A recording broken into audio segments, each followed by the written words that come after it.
बिस्मिल्लाहिर्रहमानिर्रहीम। Dear students, अस्सलाम वालेकुम। दुआ है कि आप सब लोग अल्लाह के फजल करम से बखैर आफ़ियत हों। प्रीवियस लेक्चर 35 में जो डॉक्टर अवैस साहब ने प्रिपेयर किया था, उसमें उन्होंने ड्यूल स्पेस और अलजेब्राइक ड्यूल जो है उसको बड़ी अच्छी तरह से एक्सप्लेन किया था। फिर आर की उन्होंने ड्यूल और सेकंड ड्यूल जो है वो भी आपको बना के दिखाई, और हमने देखा कि वो आर ही थी। आर की ड्यूल जो है वो भी आर थी, और फिर जो है सेकंड ड्यूल जो है वो भी आर ही आई थी। तो ऐसे स्पेस को आप रिफ्लेक्सिव स्पेसेस कहते होते हैं, जिनकी सेकंड ड्यूल जो है दोबारा से जो है वो स्पेस इटसेल्फ आ जाए। तो कुछ और रिजल्ट्स हैं रिलेटेड, उनको देखते हैं। अच्छा जी, आपके पास एक तो बी एक्स वाई जो है, इससे आप फेमिलियर होंगे। इसमें all bounded linear operator from a normed space X to another normed space Y जो है आप डालते हैं, ठीक है। और फिर हमने इस चीज़ को डिस्कस किया था, शायद क्लास में किया था, कि अगर bounded linear operator from a normed space X to another normed space Y एक जगह कलेक्ट कर लें तो वो इटसेल्फ एक वेक्टर स्पेस बनाती है। यानी कि अगर बाउंडेड ऑपरेटर्स हैं उनका आप सम लेते हैं, और सम ऑफ ऑपरेटर इस तरह से डिफाइंड है T1 प्लस T2। जब इसको किसी एक्स के ऊपर अप्लाई करेंगे तो उनकी इमेजेस का सम होगा, ठीक है। स्पेस बी के अंदर सारे जो कॉन्टेंट्स हैं वो क्या नहीं, बाउंडेड लीनियर ऑपरेटर्स हैं from a normed space X to a normed space Y. और सम ऑफ ऑपरेटर्स जो हैं उनको किस तरह से डिफाइन किया है कि जब वो किसी एक्स पे अप्लाई होंगे तो दोनों इमेजेस जो हैं वो ऐड हो जाएंगी। और ऐसे ही स्केलर मल्टीप्लिकेशन जो है किसी ऑपरेटर को किस तरह से की जाएगी, अल्फ़ा टी जो है ये जब किसी एक्स पे अप्लाई होगा तो जो एक्स की इमेज अंडर टी होगी, टी ऑफ एक्स, उस इमेज को अल्फ़ा से मल्टीप्लाई कर दिया जाएगा, ठीक है जी। अच्छा, ये नीचे उसने बता भी दिया है, ठीक है। तो इस एडिशन की डेफिनेशन के साथ और स्केलर मल्टीप्लिकेशन की ये डेफिनेशन जो है इसके साथ, ठीक है, आपकी ये जो बी एक्स वाई है ये एक वेक्टर स्पेस बनाती है। अच्छा जी, फिर ये सारे जो हैं बाउंडेड लीनियर ऑपरेटर्स हैं, ठीक है, इनकी बाउंडेडनेस की वजह से हर एक का नॉर्म भी एग्जिस्ट करता है, ठीक है। तो फिर अगर हम इस स्पेस से अगर आर के ऊपर एक फंक्शन डिफाइन करें, और वो हो क्या जी कि किसी भी ऑपरेटर को जाके मैप करे उस रियल नंबर के ऊपर जो कि उसका नॉर्म है, ठीक है। जो भी ऑपरेटर, जैसे ये T2 फॉर एग्जांपल या T1 लिखा हुआ है, इनके नॉर्म्स भी तो एग्जिस्ट करते हैं ना, because they are bounded linear operators, ठीक है। बाउंडेडनेस की वजह से गारंटी है कि norm as a real number मौजूद है। इस ऑपरेटर को T2 को उठाएं और T2 का जो नॉर्म है उसी पे जाके मैप कर दें। T1 को लें और इसी का जो नॉर्म आता है एज अ बाउंडेड ऑपरेटर उस पर जाके इसको मैप कर दें।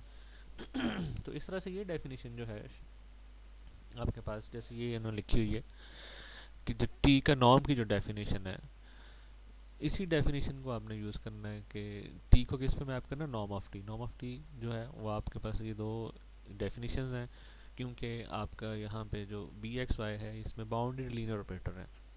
तो अगर आपका ऑपरेटर बाउंडेड लीनियर हो तो उसकी ये डेफिनेशन जो है कि supremum over all X which are non zero जो है, लीनियरिटी अगर है साथ तो इसको इक्वलेंट है कि आप सिर्फ उन एक्स के ऊपर सुप्रीमम ले लें जो कि वो नॉर्म वन के हैं। तो ये डेफिनेशन है टी नॉर्म की। फिर हमने देखा कि ये नॉर्म स्पेस बनाएगी। नॉर्म की जो चार प्रॉपर्टीज़ हैं, अगर बी एक्स वाई से आप हर ऑपरेटर को उसी के नॉर्म जो है उसके ऊपर जाके मैप कर दें तो ये नॉर्म नॉर्म की जो है वो चार प्रॉपर्टीज़ जो हैं उनको जो है फुलफिल करेगा। तो इस तरह से B X Y space of all bounded linear operators from a normed space X to another normed space Y जो है, ठीक है, ये एक नॉर्म्ड स्पेस बनाती है, ठीक है जी। वेक्टर स्पेस के ऊपर हमने डिस्कशन कर ली, एडिशन होगी इसमें। अब इसके वेक्टर्स जो हैं वो क्या है, ऑपरेटर्स हैं, उनकी एडिशन का रूल, उनकी स्केलर मल्टीप्लिकेशन का रूल, और फिर उनको आपने जो नॉर्म डिफाइन करना। नॉर्म क्या होता है, किसी वेक्टर स्पेस से एक आर के ऊपर मैप होता है। वो किस तरह से जी, वो ये आपके पास कि टी को कोई भी ऑपरेटर यहाँ से टी लिया, ठीक है जी, उसको उसी का नॉर्म पे मैप कर देंगे, ठीक है जी।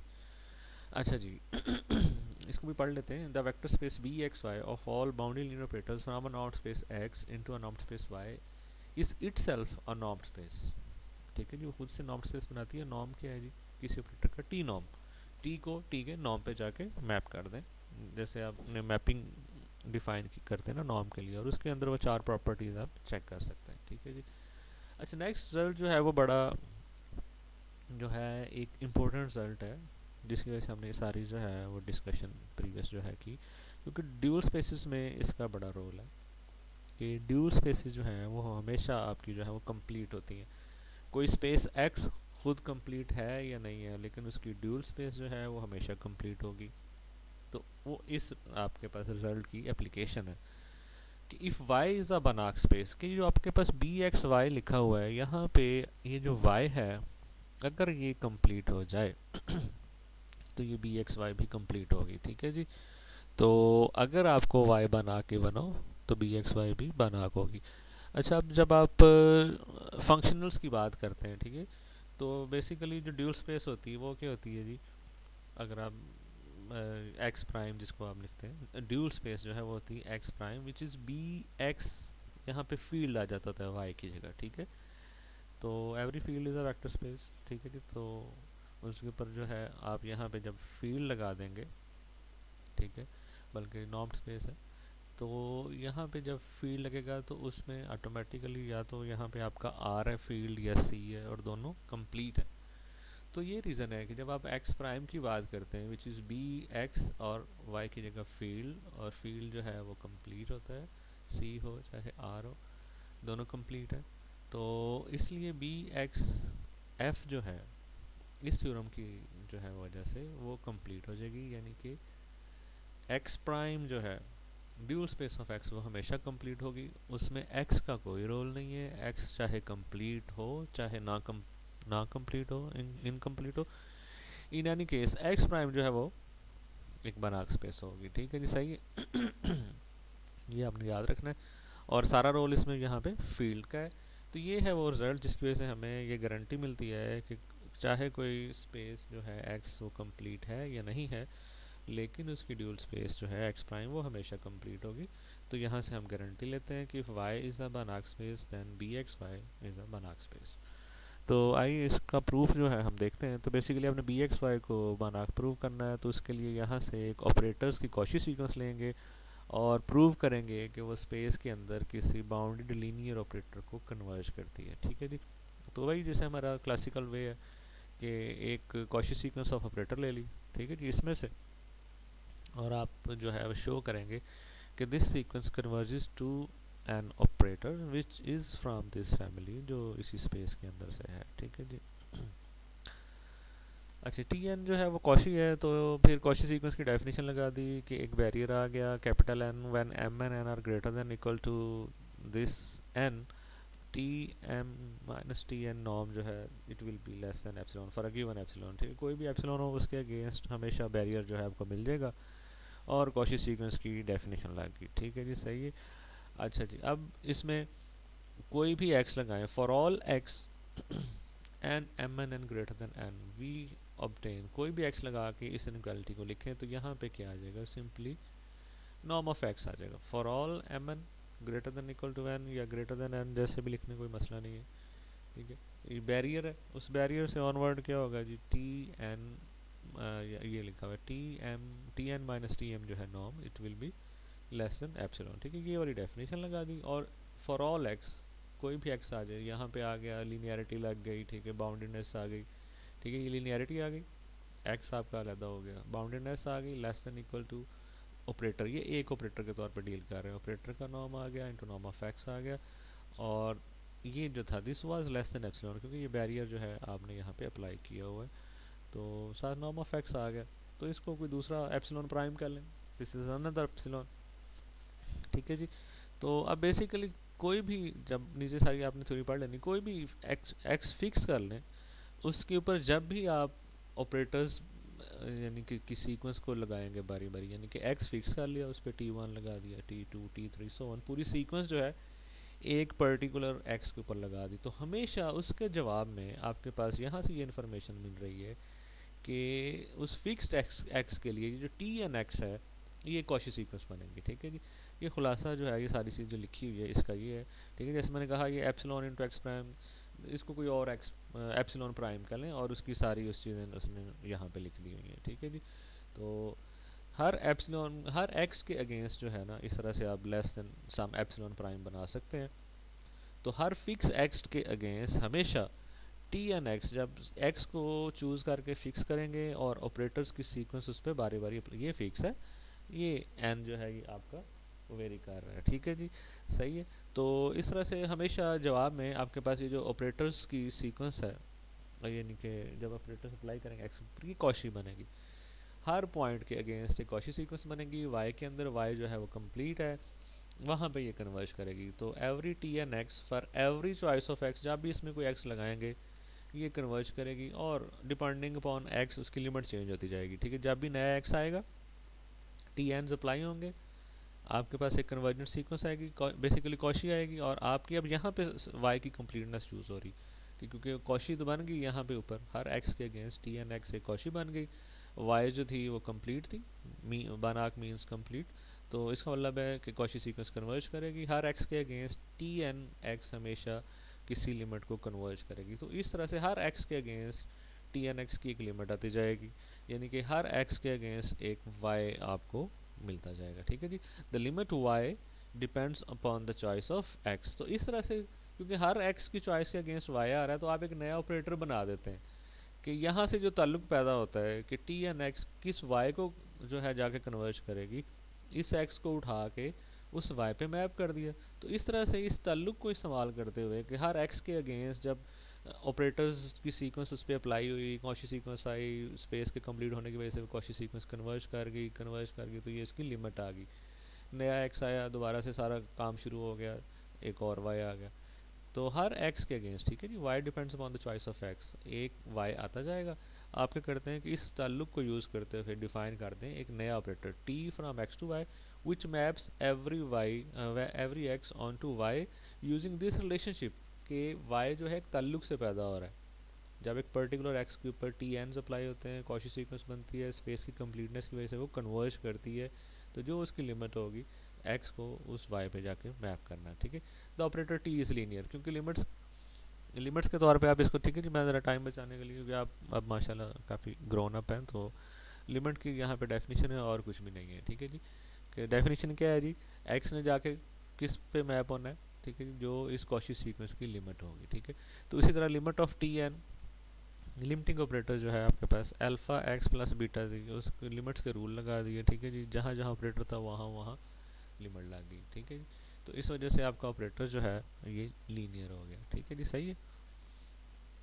ये जो आपके पास basically this is T of alpha X plus beta G लिखा हुआ है, and this is alpha T X plus beta T G है, ठीक है, ये लीनियर है, ठीक है। ये जो लिमिट आती है आपके पास, ठीक है जी, उसी को आपने नाम दिया है टी ऑफ द, ये जो एक्स है ये आपका एक्स है, ये सीक्वेंस बन गई, इस सीक्वेंस की जो लिमिट है दिस इज टी ऑफ, जो भी यहाँ पे लिखा होगा, ठीक है, ये आपके पास ये लिमिट जो है, तो ये लिमिट के रूल्स लग गए। अच्छा, अब आपने फर्दर भी प्रूव करना है कि जो आपने ऑपरेटर टी बनाया है, ठीक है, ये आपने लीनियर प्रूव किया है, इसको बाउंडेड भी प्रूव करना है, फिर बताना है कि आपके ऑपरेटर्स की सीक्वेंस जो है वो इसको कन्वर्ज कर रही है। तो उसको ज़रा जल्दी से देख लेते हैं कि first we prove that T is bounded and T N जो है जो सीक्वेंस ऑपरेटर है वो कन्वर्ज करती है टी को, ठीक है। कन्वर्जेंस का मतलब क्या है जी, कि डिफरेंस का नॉर्म जो है ऑपरेटर्स का अप्रोचेस टू जीरो, नो, ठीक है जी। अगर ये प्रूव कर देते हैं तो इसका मतलब है कि T N converges to T. अच्छा, अब ये जो है आपके पास ये वाली, ठीक है, इसमें M N N they are greater than N के लिए चीज़ ट्रू है, ठीक है, आगे जहाँ मर्जी ले जाए। हम क्या करते हैं, इसमें एक जो है कोई इंडेक्स एम, उसको अप्रोचेस टू इन्फिनिटी कर लें, फिर भी ये चीज़ होल्ड करेगी। तो उसमें आपने क्या किया, उसमें एम को अप्रोचेस टू इन्फिनिटी कर लिया। जब एम को अप्रोचेस टू इन्फिनिटी किया तो हमें पता है कि ये जो आपके पास सीक्वेंस है ये कन्वर्ज करती है, और इसकी लिमिट जो है जो वाई आती है that is the T of x, ठीक है जी। तो इसको आपने टी ऑफ एक्स का नाम दिया हुआ है, ठीक है जी, सही है।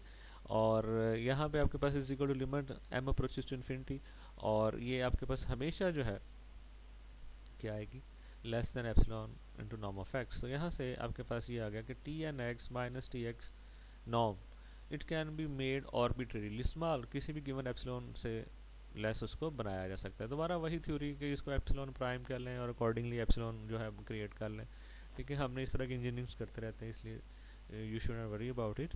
तो इस तरह से आप ये प्रूव कर रहे हैं, बेसिकली यहाँ पे आपने ये प्रूव कर दिया है कि जो आपके पास नॉर्म है T N x minus T x it can be made arbitrarily small. तो बेसिकली आपने ये प्रूव कर दिया है कि T N minus T with n greater than equal to n greater than n is a bounded linear operator. ठीक है जी, इसकी आपने बाउंड शो कर दी है कि जब एन जो है वो ग्रेटर दैन एन होगा, ठीक है, बेसिकली इस बैरियर से फ़ायदा उठाया था, तो तब ये बाउंड्री लीनियर ऑपरेटर होगा आपके पास। ठीक है, तो अब जो है टी जो है, अब टी एन जो है वो इटसेल्फ बाउंडेड है, हर टी एन जो है वो बाउंडेड है।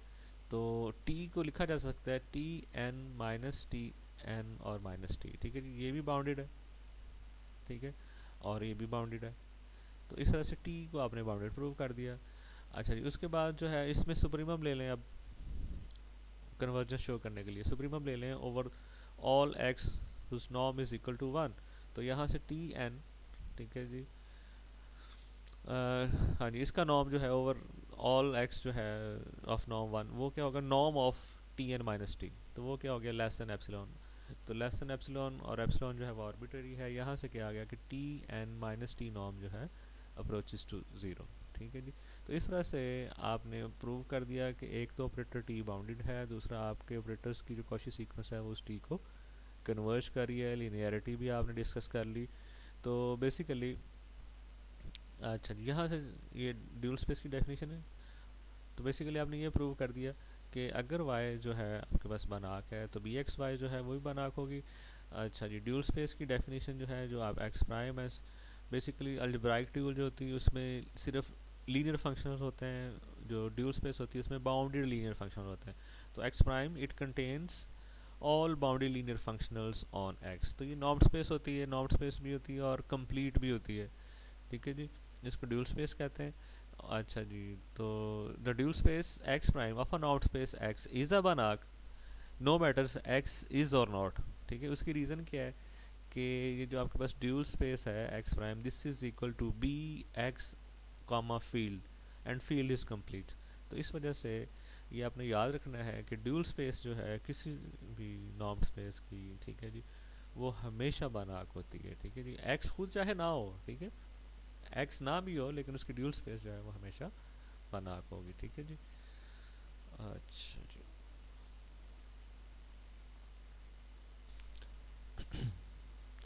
जी, हम ड्यूल स्पेसेस की बात कर रहे थे, तो उसमें एक और सेंस जो है वो बड़ा इंपॉर्टेंट है।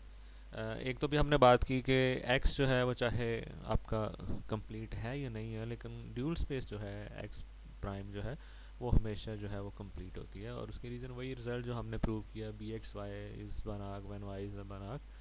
तो अब एक और रिजल्ट भी है कि जो भी आपके पास एक्स की डायमेंशन होगी उसकी ड्यूल स्पेस की भी वही होगी। Let x be an n dimensional norm space, then its dual x prime is also n dimensional. अगर एक्स की कोई फाइनाइट डायमेंशन है एन, तो उसकी जो ड्यूल स्पेस है उसकी भी डायमेंशन वही होगी एन। तो इसको हम जरा जल्दी से कर लेते हैं ताकि लेक्चर की लेंथ भी जो है वो ना बढ़े। अच्छा जी, आपके पास एक्स जो है उसकी डायमेंशन एन है, एक उसकी बेसिस जो है अज्यूम कर ली, और अब हम जो है एन फंक्शन जो है हमने जो है वो डिफ़ाइन किए, उनके नीचे ये इंडेक्स लगा दिया, जे इज़ फ्रॉम 1 टू एन। ठीक है, और बेसिस से आपने फील्ड के ऊपर जो फंक्शन जो है वो डिफ़ाइन कर दिए कि f j from B to K, B आपके पास ये है, और ये हर फंक्शन जो है, यानी कि एफ वन क्या करता है कि ई वन को वन पे मैप करता है और बाकी सबको ज़ीरो पे। एफ टू जो है वो किस तरह का है जी, कि वो एफ टू जो है ई टू को वन पे मैप करेगा और बाकी सारे जो हैं बेसिस के वेक्टर्स उनको ज़ीरो पे मैप करेगा। तो ये डेफिनेशन है एफ जे की। F J of E I is equal to delta I J. Delta I J क्या होता है जी, जब आई और जे जो है वो बराबर हों तो वन होता है, यानी कि एफ जे जो है ई जे को वन पे मैप करेगा और बाकी जितने भी हैं उनको ज़ीरो पे मैप करेगा। तो ये डेल्टा आई जे के साथ आपने एन फंक्शंस जो है वो डिफ़ाइन कर दिए हैं। ठीक है जी, सही। अच्छा अच्छा, इस तरह के ये जितने भी आपने फंक्शंस डिफ़ाइन किए हैं हर एक को एक्सटेंशन दी जा सकती है। ठीक है जी, आपको पता है कि जो आपने एक्सटेंशन और रिस्ट्रिक्शन पढ़ा था कि एक्सटेंशन जो होती है वो क्या होती है कि डोमेन को बढ़ा दिया जाता है। तो बेसिकली बी जो है, जो कि बेसिस है of a normed space x, इसी वेक्टर स्पेस एक्स की जो बेसिस है, ठीक है, this is also a subset of x, x के अंदर ही पड़ी हुई है ना। तो हम क्या करते हैं, डोमेन, इन फंक्शंस को हमने डोमेन बी के ऊपर डिफाइन किया था, हम इनको ऑन द होल एक्स ले जाते हैं, एक्सटेंड कर देते हैं, ठीक है जी। We can extend F Js to a linear functional to the whole X. किस तरह से हम करते हैं जी, कि अब x जो है वो बिलोंग कर रहा है x को, ठीक है, अब b से हम बाहर निकल गए, ठीक है, एक्सटेंशन दे दी है ऑन द होल x।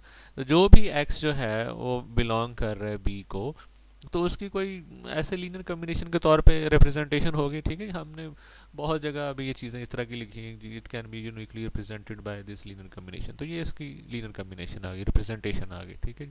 तो एफ जे ऑफ एक्स जो है वो क्या होगा जी, एफ जे, इसको इसके ऊपर अप्लाई किया, ठीक है जी। तो ये जब आपके पास इसके हमने जो है लीनियरिटी यूज़ की, तो ये यहाँ पे आपके पास अल्फ़ा जे के बाद ई आईज जो हैं इनके ऊपर चला गया। तो जब यहाँ पे ये अप्लाई हुआ तो एक जगह वन आएगा, बाकी सारी जगह ज़ीरो आएगा, और वो जगह जहाँ पे वन आएगा वो होगा जो इस फंक्शन का नंबर है, ठीक है जी, सही है।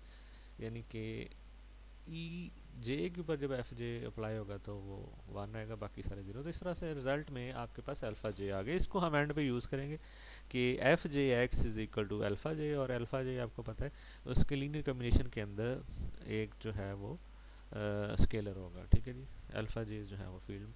तो इस तरह से आप किसी भी एक्स को जो आपकी स्पेस एक्स में है उसको फील्ड के अंदर मैप कर सकते हैं, ठीक है जी। तो इस तरह से आपने जो फंक्शंस डिफाइन किए थे उनको लीनियर फंक्शनल्स के अंदर जो है आपने कन्वर्ट कर दिया, एक्सटेंड कर दिया into linear functionals on the whole x, ठीक है जी। ये सारे जो थे फंक्शंस, ठीक है जी। तो अब इन फंक्शन की तादाद भी आपको पता है, यहाँ पे लिखी हुई है, they are n in number, इनका नंबर जो है तादाद जो है वो एन है, ठीक है जी।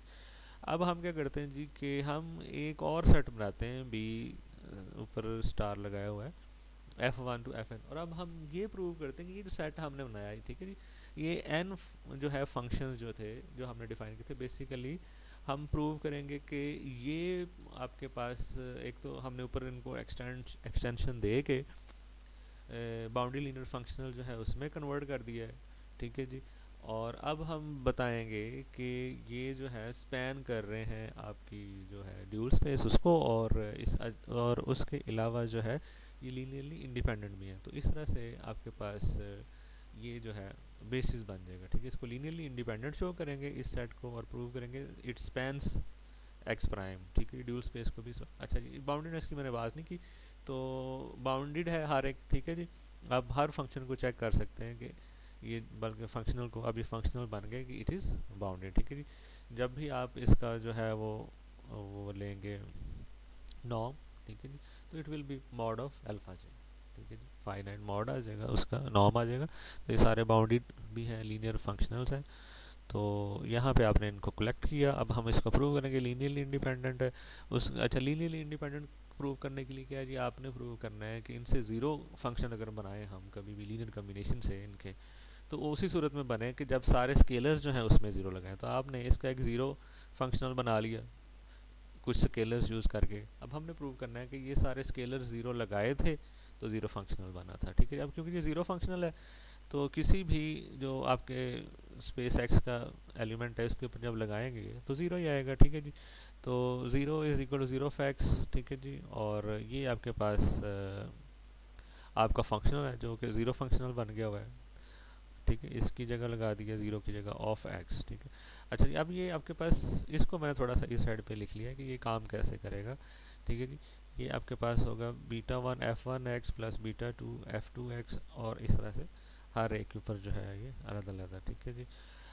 अच्छा जी, अब आपके पास इन पर्टिकुलर, अब हम पर्टिकुलर क्या करते हैं कि ये आपके पास कोई भी एक्सिस को देंगे उसको उसने ज़ीरो पे मैप करना, क्यों, क्योंकि ये एक ज़ीरो फंक्शनल है। तो इन पर्टिकुलर ये ई आईज को भी ज़ीरो पे मैप करेगा, ठीक है जी। जैसे मैं ई वन यहाँ पे पुट करता हूँ, ठीक है, ई वन पुट किया तो उसको क्या किया इसने, ज़ीरो पे मैप कर दिया, ठीक है जी, ज़ीरो पे मैप कर दिया। और डेफिनेशन क्या है जी, इसलिए मैंने इसको एक्सपैंड करके यहाँ पे लिखा था, b one f one e one plus b two f two e one and so on, ठीक है जी। एक्स की जगह मैंने ई वन लगा दिया, इसको लिखने की ऐसा रीज़न भी यही थी कि, तो बेसिकली अब यहाँ पे आपको पता है कि F2 E1 ज़ीरो होगा, F3 E1 ज़ीरो होगा, सो वन, यानी कि ये डेफिनेशन डेल्टा वाली जो है उसकी वजह से। तो यहाँ पे सिर्फ बचेगा ये वाला F1 E1 जो कि 1 आएगा, बाकी सारे ज़ीरो। तो beta 1 is equal to zero, बाकी मैंने छोड़ दिया। सिमिलरली आप बीटा 2 3 सबको ज़ीरो प्रूव कर सकते हैं। तो इस तरह से सारे बीटा ज़ीरो हो गए। तो इसका मतलब क्या हुआ कि आप इन फंक्शनल से ज़ीरो फंक्शनल उसी वक्त बना सकते हैं अगर सारे बीटास जो हैं वो ज़ीरो लगाएंगे। और this shows the linear independence of this set, कि ये सेट बी स्टैरिक जो है ये लीनियरली इंडिपेंडेंट हो गया। ठीक है जी, लीनियरली इंडिपेंडेंट हो गया। उसके बाद हम शो करेंगे कि ये आपकी ड्यूल स्पेस, ठीक है, ये वो प्राइम है। ठीक है जी, प्राइम लगा लें या चलें अलजेब्राइक ड्यूल लगा लें, जो भी लगा लें, ठीक है, उसको जो है स्पैन करता है। ठीक है, वी शो दैट बी स्टैरिक जो है स्पैन्स एक्स प्राइम। ठीक है, गलती से मेरे ख्याल में स्टैरिक लग गया है। Let F be any element of this dual space X prime be arbitrary.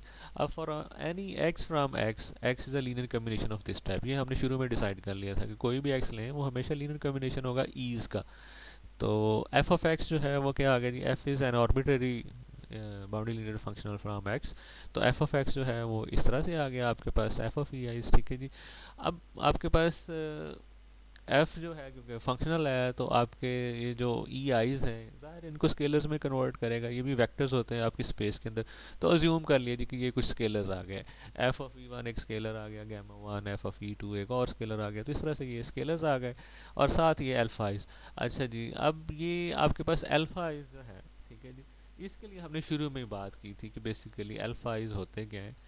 वो ये थे अल्फ़ा आईज जो हैं वो, या अल्फ़ा जेज जो हैं वो एफ जे ऑफ एक्स हैं। तो अल्फ़ा आई क्या होगा, एफ आई ऑफ एक्स। तो इस तरह से आपने यहाँ पे ये जो अल्फ़ा आइज थे किधर गए जी, अल्फ़ा आइज, हाँ ये अल्फ़ा आइज की जगह आपने क्या लिखा, एफ आई ऑफ एक्स। ठीक है जी, ये शुरू से हमने ये नोटेशन जो है इंट्रोड्यूस करवाई थी। तो इस तरह से आई क्या है जी, 1 to n। तो अब आपको एक्स को एक्स के बगैर देखें तो एफ क्या आ गया, एफ इज़ दिस फंक्शनल। तो एफ क्या आ गया, एक लीनियर कम्बिनेशन आ गया एफ आइज का। तो इस तरह से आपका जो सेट है ये वाला, ये लीनियर इंडिपेंडेंट है ना सिर्फ, बल्कि इसने एक आर्बिट्ररी फंक्शनल को स्पैन भी कर दिया।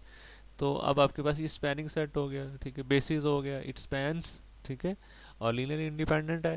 तो अब ये ड्यूल स्पेस की बेसिस बन गया। तो इसमें कितने वेक्टर्स थे, एन थे। ठीक है जी, हेंस बी जो है वो स्टैरिक जो है स्पैन्स एक्स प्राइम। तो dimension of x prime is equal dimension of x. ठीक है जी, सही है। ओके जी, अल्लाह हाफिज़।